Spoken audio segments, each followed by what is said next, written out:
advise Russian teachers of English to change in their way of teaching, except stopping correcting mistakes. It's quite a hard question to answer without actually seeing people teach, in a way. I think maybe one thing you need to stop doing is being so hard on yourself and thinking that there must automatically be things that you have to change and stop doing. I think Russians, quite like English people, don't like accepting compliments and don't believe people when they tell them compliments. But I think generally, most Russian teachers I've worked with and have seen do a hell of a lot of really good stuff.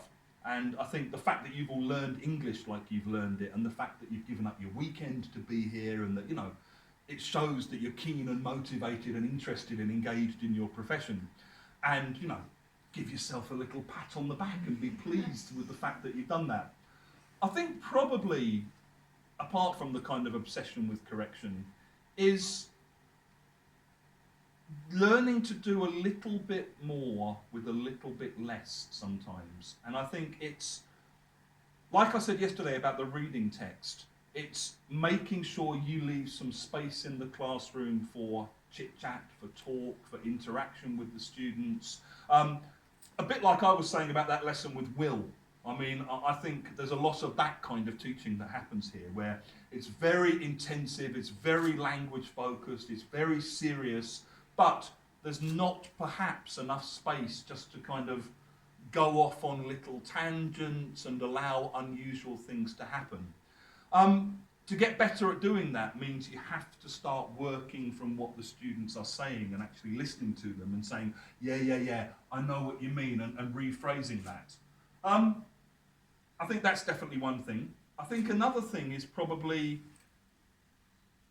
doing a bit more with some of the language and the vocabulary. So maybe thinking a bit more about how you present the language on the board, what kind of examples you give. Maybe thinking a bit more about the kinds of questions you're asking and what you do with those answers. And I think often, I mean, that's the space where the real magic happens in the classroom, yeah? And sometimes it can be really unusual kinds of things. I mean, I had a class last year I was teaching, and they were intermediate, and the word pass out came up, okay? Like, I nearly passed out. And I just asked the group, so you act it, you check they understand it, any other reasons why maybe people pass out? And there was a Japanese girl in the class who was usually really quiet, and she suddenly said, for example, okay? And she had this completely insane story about when she left school, her and all her friends went out and got completely shit-faced drunk, and she got the last train back to where she was living, which was at the end of the line. And her dad was waiting for her because he'd promised to pick her up from the station. She got so drunk that she passed out on the train, which was the connection to my question, okay? And when she passed out, at the end of the line, she didn't wake up. And so her dad was kind of frantically running up and down the train looking for her. And he found her and it was like, Megumi, come. And she's kind of completely drunk like this and sort of couldn't stand up. And he picked her up and put her over his shoulders like this, okay? Kind of fireman's lift. And one of the guys who worked in the station came up to him and said, "Put that girl down." And he said, "It's my daughter," okay?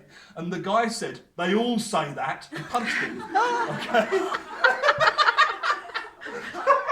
And he sort of dropped his daughter, who kind of woke up, you know, and he had a black eye.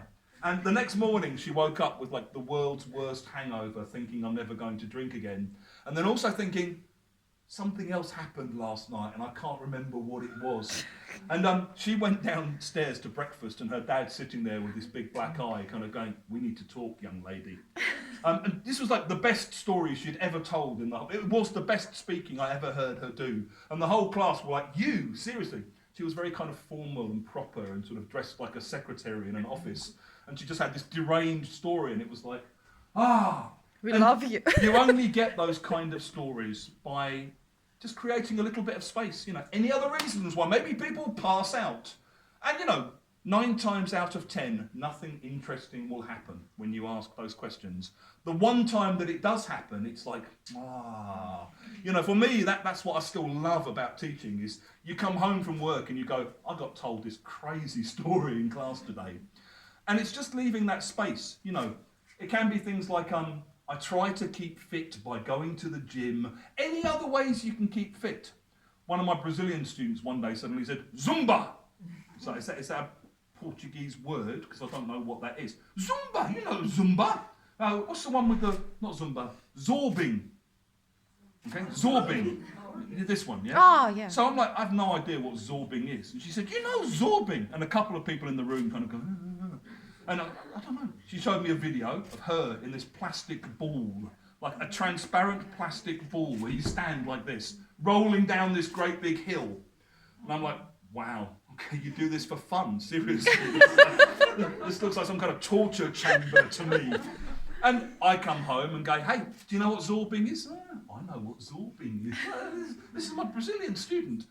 And that's what keeps teaching really interesting for me. So I think maybe one thing that you can do a bit more, if you're not doing it already, is just asking those kind of questions about the language you're teaching that are a bit more open and leave a bit more space for students to fill.